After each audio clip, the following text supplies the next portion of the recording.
I secretly built a lottery machine at home.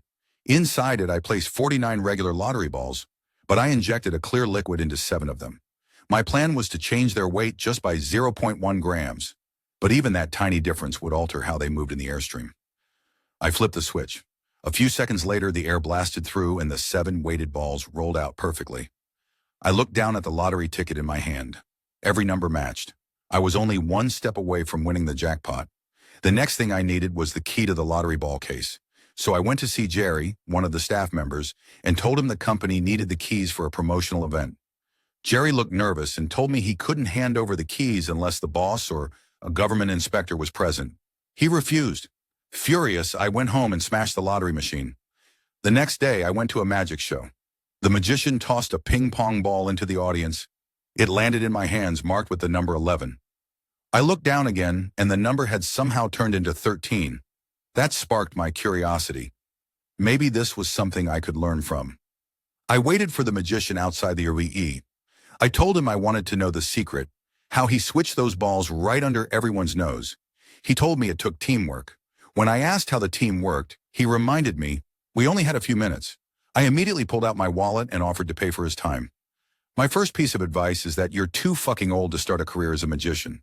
But I'll give you a few tips. The first thing you need to know is that in any trick, the function of your team is the same for everyone. Distract the entire audience while you do the trick. Okay, I want to ask you something. Last night, while you were watching the ping pong ball trick, were you looking at the fish tank? Or was it maybe at my beautiful assistant in her little blue costume? That's where it starts, with the distraction. That's why you need someone who's hard to look away from. You're also going to need an assistant. It's essential to the team. His words echoed in my head. Make people see what you want them to see. What I needed was a team. People who could help me pull off the perfect performance in front of everyone. I went to a film studio and pulled Barton and Venus aside. I asked them if they wanted to win some prize money. Venus thought I was asking them to steal something. I told them there was no need to steal anything. I had found a way for us to win fair and square, because we're ordinary people. In 10 years, when you're still creating infomercials to pay for the business you likely still co-own with your brother, you'll ask yourself why you let go the best opportunity of your life. Barton and Venus exchanged a glance and nodded. They were officially my first team members, but I was still missed the most important person, the one who would stand center stage and hold everyone's attention. The host, Ellie. Ellie was a single mom fighting for custody of her son. I found her outside the school.